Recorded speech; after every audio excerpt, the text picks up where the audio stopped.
বেদাতের অনুসরণ করি। বেদাতে ছেয়ে গেছে এদেশ।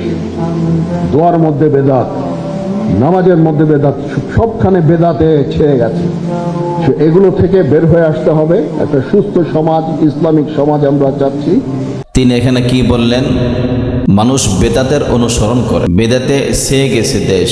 উদাহরণস্বরূপ তিনি বিশেষ করে দুটি কথা স্পষ্ট করেছেন, তা হলো দোয়ার মধ্যে বেদাত, নামাজের মধ্যে বেদাত, সবখানে বেদাত ছেয়ে গেছে। উনি তো সত্য বলেছেন। ওনার এই কথাটাকে পুঁজি করে আমাদের দেশের কিছু উগ্রপন্থী সংগঠনের ব্যক্তিবর্গ এবং নামধারী কিছু কিছু আলেমরাও ওনার এই বক্তব্যটি নিজেদের পক্ষে নিয়ে বিভিন্ন রকম পোস্ট করেছেন, ভিডিও আপলোড করেছেন। জনাব মোহাম্মদ ওয়াকারুজ্জামান সাহেব উনি এই কথাগুলো বলেছেন, কিন্তু কোনো ব্যক্তি বা কোনো গোষ্ঠীর নাম তিনি উল্লেখ করেন নাই। উনি বলছেন বেদাতে ছেয়ে গেছে, মানুষ বেদাতের অনুসরণ করে, দোয়ার মধ্যে বেদাত, নামাজের মধ্যে বেদাত। দোয়ার মধ্যে তো ওই কাঠমোল্লারা দোয়ার মধ্যে বেদাত প্রবেশ করাইছে। কিভাবে? দোয়া করা সুন্নাহ এবং দোয়া করা আল্লাহ পাকের নির্দেশ।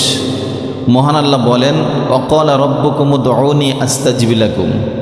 এখানে স্পষ্ট বলা হয়েছে তোমরা আমার কাছে দোয়া করো, আমি আল্লাহ তোমাদের দোয়াগুলো কবুল করে নিব। সুবহানাল্লাহ। সেই দোয়ার সুন্নত হিসেবে হুজুর পাক সাল্লাল্লাহু আলাইহি ওয়াসাল্লাম তিনি আমাদেরকে দোয়া শিক্ষা দিয়েছেন। কিভাবে? মহান আল্লাহ পাকের কাছে দোয়া করতে, মোনাজাত করতে দু হাত উত্তোলন করে এরপরে আল্লাহ পাকের কাছে চাইতে বলেছেন, চাইতে শিখিয়েছেন। সাহাবায়ে কিরাম রাদিয়াল্লাহু তাআলা আনহুমগণ যেভাবে নবীজিকে দেখেছেন দোয়া করতে, সেভাবে সাহাবায়ে কিরাম রাদিয়াল্লাহু তাআলা আনহুমগণও হাত উঁচু করে, দু হাত উঁচু করে মহান আল্লাহ পাকের কাছে দোয়া করেছেন। অথচ আমাদের দেশের কিছু ব্যক্তিবর্গ তারা বলে থাকে দোয়াতে হাত উঠানো যাবে না। যে অনুষ্ঠানটিতে সেনাপ্রধান জনাব মোহাম্মদ ওয়াকারুজ্জামান সাহেব বলেছেন মানুষ বেদাতের অনুসরণ করে, ওই অনুষ্ঠানটিতেই তারা সকলে মিলেই সুন্নতের অনুসরণ করেছেন। সুবহানাল্লাহ। কিভাবে? সেখানে দোয়া হয়েছিল, সেই দোয়াতে সকলে মিলে দাঁড়িয়ে মোনাজাত করেছেন। একজনে দোয়া করেছেন, সকলে আমিন আমিন বলেছেন। এভাবে সুন্নতি নিয়মে, সুন্নতি তর্জ তরিকায় সেখানে দোয়া মোনাজাত পরিচালনা করা হয়েছিল এবং সেখানে সেনাপ্রধান সাহেব সহ অন্যান্য সেনা সদস্য বাকি সবাই উপস্থিত যারা ছিলেন সকলেই দু হাত তুলে সুন্নতি মোনাজাত তারা দিয়েছেন এবং দোয়া মোনাজাত শেষ করেছেন, সম্পন্ন করেছেন। দোয়া করার সুন্নতি নিয়ম হলো মজলিসে হাত তুলে দোয়া করা, একজনে দোয়া মোনাজাত পরিচালনা করবেন, বাকি সবাই দোয়ার ফাঁকে ফাঁকে আমিন বলবেন। এটা সেই নববী যুগের সুন্নত। নবীজি এভাবে দোয়া করতেন, সাহাবায়ে কিরাম রাদিয়াল্লাহু তাআলা আনহুমগণ ফাঁকে ফাঁকে আমিন আমিন বলতেন। আর এই আমিন আমিন বলাটাকে দোয়ার মোহর বলা হয়, যে এভাবে দোয়া করলে নির্ঘাত মহান আল্লাহ পাক দোয়া কবুল করে নেন। এখন এই দোয়ার মধ্যে বেদাতের অনুসরণটা কি? দোয়ার মধ্যে বেদাতের অনুসরণটা হলো কিছু ব্যক্তিবর্গ একত্রিত হইয়া ওনারা সকলে মিলে হাত তুলে মহান আল্লাহ পাকের কাছে মোনাজাত করলেন, দোয়া করতেছেন। আর যদি এখানে একজন বা দুজন ব্যক্তি হাত না তুলে চুপচাপ সে বলদের মতো বসে থাকে, অথচ বাকিরা সাথে যারা আছেন সকলে মিলে হাত তুলে মোনাজাতে অংশগ্রহণ করলেন, একজনে দোয়া করতেছেন, সবাই আমিন আমিন বলতেছেন, এটা হলো সুন্নত। আর এর বিপরীতে বেদাত হলো যে বা যারা হাত তুলল না, চুপ করে বলদের মতো বসে থাকলো, তারা বেদাত করলো। এই বেদাত করা যাবে না, এই বেদাত প্রতিষ্ঠিত করা যাবে না। এই বেদাত থেকে আমাদেরকে সরে যেতে হবে। সুন্নতগুলো বেশি বেশি করে প্রচার করতে হবে, সুন্নতগুলো প্রতিষ্ঠা করতে হবে, মানুষকে সুন্নতের আমল শিখাতে হবে, বুঝাতে হবে। আল্লাহর হাবিব হুজুর পাক সাল্লাল্লাহু আলাইহি ওয়াসাল্লাম 5 ওয়াক্ত নামাজের পরেই মোনাজাত দিতেন। তার মধ্যে ফজর এবং আসর এই 2 ওয়াক্ত নামাজের সালাম ফিরানোর পরে, ফরজ নামাজের সালাম ফিরানোর পরে, যেহেতু এই 2 ওয়াক্ত নামাজের পরে, ফরজ নামাজের পরে আর সুন্নত নাই, এই জন্য তিনি সালাম ফিরানোর পরে পিছনে মুসল্লিদের দিকে তথা সাহাবাই কিরাম রাদিয়াল্লাহু তাআলা আনহুমগণ ওনাদের দিকে ঘুরে বসতেন এবং তসবিহ তাহলিল পাঠ করতেন, কোনো আলাপ আলোচনা থাকলে সেগুলো করতেন। এরপরে সকলকে নিয়ে তিনি মোনাজাত দিতেন। এই আসরের পরে এবং ফজরের নামাজের পরের যে মোনাজাত একটু লম্বা করতেন, যেহেতু এরপরে আর সুন্নত নামাজ নাই।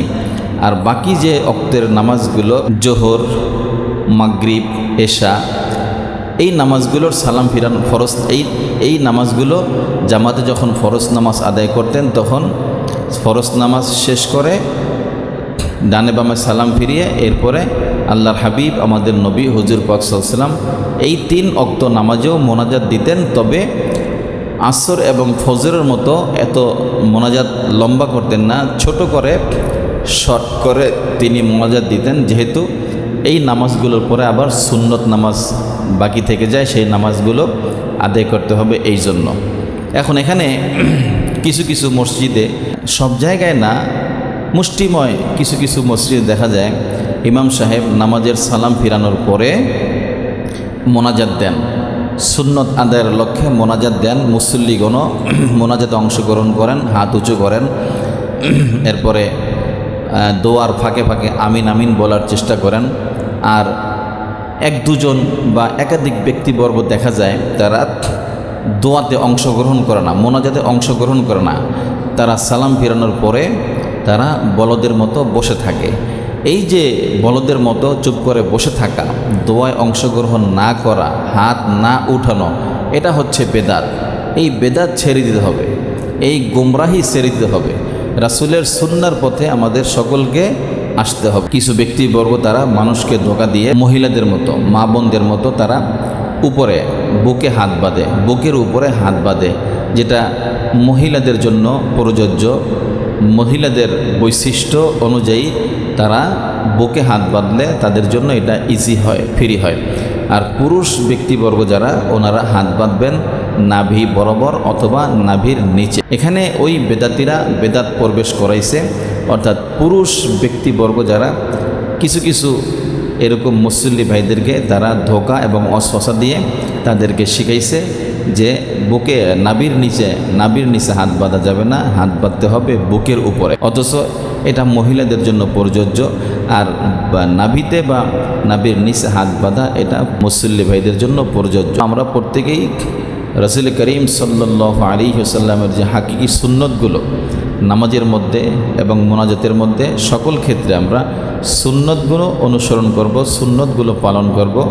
আর বেদাত যেটা, সেই বেদাতগুলো আমরা পরিহার করব, বেদাতগুলো আমরা বর্জন করব। এবং এই বেদাত প্রতিষ্ঠাকারী যে মৌলবী সাহেবরা, যাদের কাজই হচ্ছে আমাদের পবিত্র দিন ইসলামের মধ্যে ফিতনা তৈরি করা, অশান্তি তৈরি করা, মানুষকে ভুল বোঝানো, এই সকল মুন্সি মৌলবী, এদের থেকেও আমরা দূরে থাকব। এদের ধোঁকা ওয়াসওয়াসা থেকেও আমাদের বেঁচে থাকতে হবে। মহান আল্লাহ সুবহানাহু ওয়া তাআলা আমাদের সকলকে হেফাজত করুন, আমিন।